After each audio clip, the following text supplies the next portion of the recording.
ओम शांति। आज की मुरली 19 जून 2025 प्रातः मुरली। ओम शांति। बाप दादा मधुबन। आज मीठे बाबा हम मीठे बच्चों से कहते हैं, अभी तुम ईश्वरीय औलाद बने हो, तुम्हारे में कोई आसुरी गुण नहीं होने चाहिए। अपनी उन्नति करनी है, गफलत नहीं करनी है।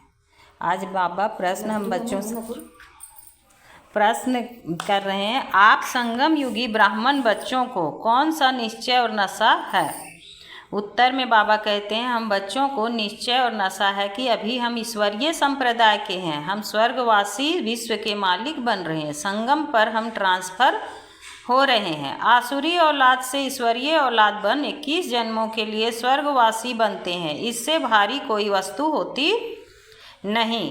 बाबा ओम शांति। बाप बैठ बच्चों को समझाते हैं, अक्सर करके मनुष्य शांति को पसंद करते हैं। घर में अगर बच्चों की खिटखिट है तो अशांति रहती है। अशांति से दुख भासता है, शांति से सुख भासता है। यहाँ तुम बच्चे बैठे हो, तुमको सच्ची शांति है। तुमको कहा गया है, बाप को याद करो, अपने को आत्मा समझो। आत्मा में जो आधा कल्प से अशांति है वह निकलनी है। शांति के सागर बाप को याद करने से तुमको शांति का वर्षा मिल रहा है, यह भी तुम जानते हो। शांति की दुनिया और अशांति की दुनिया बिल्कुल अलग है। आसुरी दुनिया, ईश्वरीय दुनिया, सतयुग कलयुग किसको कहा जाता है,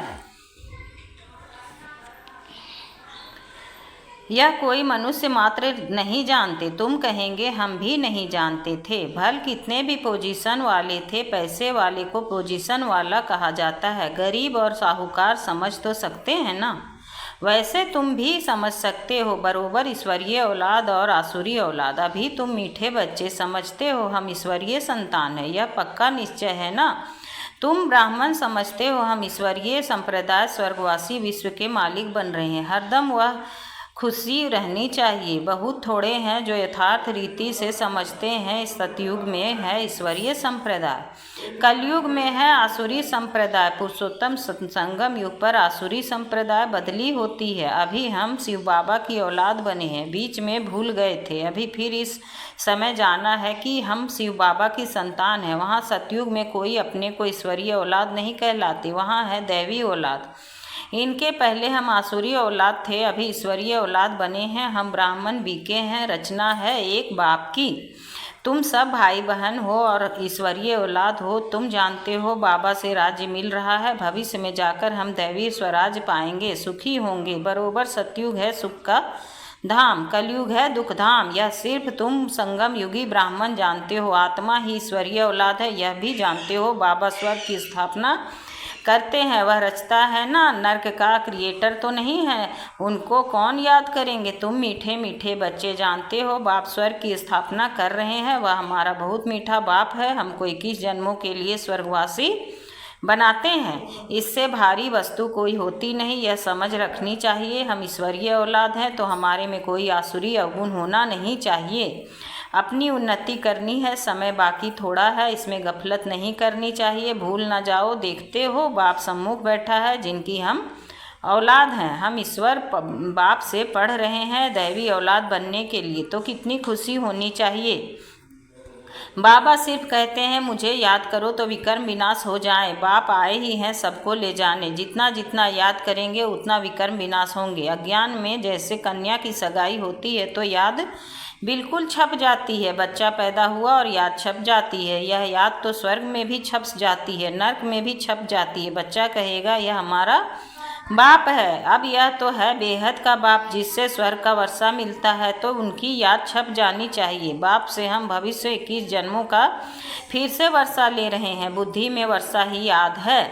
यह भी जानते हो मरना तो सबको है, एक भी रहने का नहीं है। जो भी डियरेस्ट से डियरेस्ट, प्यारा से प्यारा है, सब चले जाएंगे। यह सिर्फ तुम ब्राह्मण ही जानते हो कि यह पुरानी दुनिया अब नई की नई अब नई गई की गई। उसके जाने से पहले पूरा पुरुषार्थ करना है। जबकि ईश्वरीय औलाद है तो अथाह खुशी होनी चाहिए। बाप कहते रहते हैं बच्चे अपना जीवन हीरे जैसा बना हुआ है। डीटी वर्ल्ड यह है डेविल वर्ल्ड। सतयुग में कितना अथाह सुख रहता है वह बाप ही देते हैं।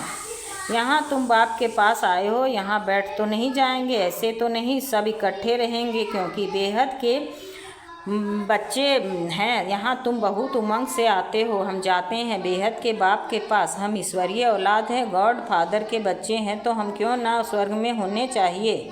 गॉड फादर तो स्वर्ग रचते हैं ना। अब तुम्हारी बुद्धि में सारे वर्ल्ड की हिस्ट्री ज्योग्राफी है, जानते हो। हेविनली गॉड फादर हमको हेविन के लायक बना रहे हैं, कल्प कल्प बाद बनाते हैं। एक भी मनुष्य नहीं जिसको यह पता हो कि हम एक्टर हैं, गॉड फादर के बच्चे। फिर हम दुखी क्यों हैं, आपस में लड़ते क्यों हैं। हम आत्माएं सब ब्रदर्स हैं ना। ब्रदर्स आपस में कैसे लड़ते रहते हैं, लड़कर ख़त्म हो जाएंगे। यहाँ हम वर्षा बाप से ले रहे हैं। ब्रदर्स को आपस में कभी लून पानी नहीं होना चाहिए। यहाँ तो बाप से भी लून पानी होते हैं। अच्छे अच्छे बच्चे लून पानी हो जाते हैं। माया कितनी ज़बरदस्त है। जो अच्छे अच्छे बच्चे हैं वह बाप को याद तो पढ़ते हैं। बाप का कितना लव है बच्चों पर। बाप को तो सिवाय बच्चों के और कोई है नहीं जिसको याद करें। तुम्हारे लिए तो बहुत हैं, तुम्हारी बुद्धि इधर उधर जाती है, धंधे आदि में भी बुद्धि जाती है। हमारे लिए तो कोई धंधा आदि भी नहीं है। तुम अनेक बच्चों के अनेक धंधे हैं, हमारा तो एक ही धंधा है। हम आए ही हैं बच्चों को स्वर्ग का वारिस बनाने। बेहद के बाप की प्रॉपर्टी सिर्फ तुम बच्चे हो। गॉड फादर है ना, सभी आत्माएं उनकी प्रॉपर्टी है। माया ने छीछी बना दिया है, अब गुलगुल बनाते हैं। बाप कहते हैं मेरे तो तुम ही हो, तुम्हारे ऊपर हमारा मोह भी है। चिट्ठी नहीं लिखते हो तो ओना हो जाता है। अच्छे अच्छे बच्चों की चिट्ठी नहीं आती। अच्छे अच्छे बच्चों को एकदम माया ख़त्म कर देती है। जरूर देह अभिमान है। बाप कहते रहते हैं अपनी खुश खैराफत लिखो। बाबा बच्चों से पूछते हैं बच्चे तुमको माया हैरान तो नहीं करती है। बहादुर बन माया पर जीत पहन रहे हो ना। तुम युद्ध के मैदान में हो ना। कर्मेंद्रियां ऐसे वश करनी चाहिए जो कुछ भी चंचलता ना हो। सतयुग में सब कर्मेंद्रियां वश में रहती हैं। कर्मेंद्रियों की कोई चंचलता नहीं होती, ना मुख की, ना हाथ की, ना कान की। कोई भी चंचलता की बात नहीं होती। वहाँ कोई भी गंध की चीज़ नहीं होती। यहाँ योग बल से कर्मेंद्रियों पर जीत पाते हो। बाप कहते हैं कोई भी गंदी बात नहीं। कर्मेंद्रियों को वश करना है, अच्छी रीति पुरुषार्थ करना है। टाइम बहुत थोड़ा है, गायन भी है, बहुत गई थोड़ी रही, अभी थोड़ी रहती जाती है। नया मकान बनता रहता है तो बुद्धि में रहता है ना, बाकी थोड़ा समय, अभी यह तैयार हो जाएगा। बाकी यह थोड़ा काम है, वह है हद की बात, यह है बेहद की बात। यह भी बच्चों को समझाया गया है। उन्हों का है साइंस बल, तुम्हारा है साइलेंस बल है। उनका भी बुद्धि बल, तुम्हारा भी बुद्धि बल। साइंस की कितनी इन्वेंशन निकालते रहते हैं। अभी तो ऐसे बॉम्ब्स बनाते रहते हैं जो कहते हैं वहाँ बैठे बैठे छोड़ेंगे तो सारा शहर ख़त्म हो जाएगा। फिर यह सेनाएं एरोप्लेन आदि भी काम में नहीं आएंगे। तो वह है